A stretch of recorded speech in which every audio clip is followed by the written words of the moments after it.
عم ابو عبد العزيز، الوالدين الاب والام لهم حق كثير في حياتنا. كيف نجازيهم؟ كيف تكون معاملتنا؟ كيف يكون اسلوبنا في حياتهم وبعد الرحيل؟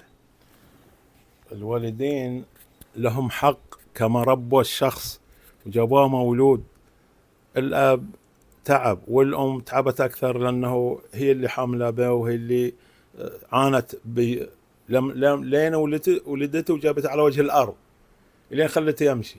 مفروض الولد يقوم بواجب الام بما يقدر بما يستطيع، والاب له احترامه وله كرامته.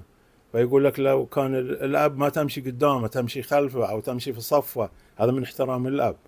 الام كذلك يعني تقوم بواجبها وطلبات، تبي شيء مثلا زين يمه وتتعب ذيك، وممكن تقول تفيخ عليه يعني غلطه بسيطه، لا من تقول له قل له ان شاء الله بده ولاحق على الجوال، لاحق على شيء ثاني يعني، الا ما عدا عباده ربك بتصلي قل له ما نخلص الصلاه.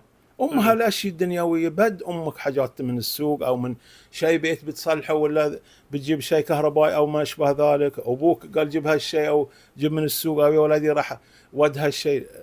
باقي طلبة الوالدين جميلنا يغتنمون الابناء الفرص وجود الوالدين في حياتهم، الجلوس تغذى حوائجهم. والله انا اشوف في اقبال. انا لاحظت كذا عائله او كذا محل اروح ما شاء الله اشوف العيال حتى بس ما يجي الضيوف ينقل الدله ويصب كالقهوه او ولد الثاني يقدم شيء يسعد لما تدخل بيت تشوف الابناء. اشوف يعني ما اقول لك عاد محلات ثانيه بعد ما شفته وفي يعانون ناس من الوالدين. عندنا واحد شيبه كله مسكين في عيال يقول ليت ما جبتهم وليت ليش؟ قال صدق لو بوديني مشوار ولا شيء يقول لي عطني. قلت ما يصير يا مؤمن. قال صار لازم احلف لك. قلت والله بعد ايش اقول لك.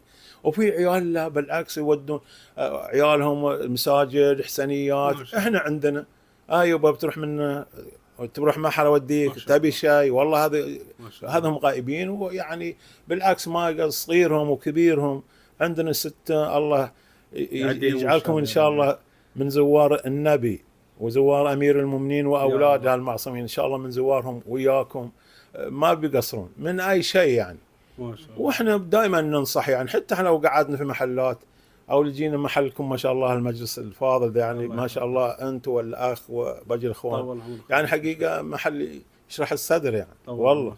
وجميل لما الانسان يستحسن اسلوبه مع المجتمع، فيقولون له بعد رحيل والدين او وجود والدين رحم الله والديك، يدخل السرور في قلبه لما حيقول لك يا عم ابو عبد العزيز رحم الله والديك. هذه كم هو حنسبب رحمه وثواب لوالديه لما يقولون لابنائك رحم الله والدتكم رحم الله كذا، رحم الله امك وابوك اللي جابوك، رحم الله امك وابوك. غير بعض تدخل السرور في قلب المؤمن ولو كان تحت الثرى مدفون.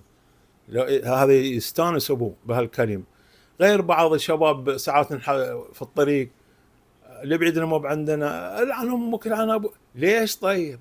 ليش انت ليش تخلي يسب امك وابوك وتسوي له مشكله انت اللي صرت سبب لامك ولابوك ولاختك اللي فيه وانت السبب. ليش طيب؟ ليش؟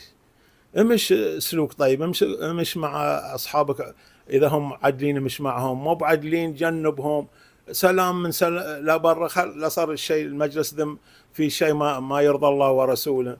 ويعني الله يعطيك العافيه ابو العزيز، ما قصرت على هالفرصه الطيبه والله. نسال الله لك دوام الصحه والعافيه كذلك محمد وال محمد. فانت لك معزه خاصه الله يعلم. انا عندما اراك في الحقيقه لك معزه خاصه. شاكرين لك على استجابه كل مره تحرجنا على ولا عندنا شيء نحن يعني مقدمين له او محاضرين.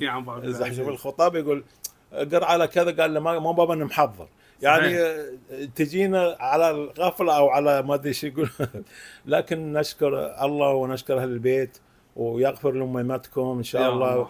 بهالمطر والله ذا مطر هذا رحمه على الفلاحين بانواعها والشجر والاموات في قبورهم. نعم والله يغفر لوالديكم وشكرا على الاضافه. صلى الله على محمد وآله الطيبين الطاهرين. احسنت يا عمي ابو عبد العزيز، ادامك الله بالصحه الله يغفر والعافيه محمد وآل محمد. ولا تنساني من الدعاء.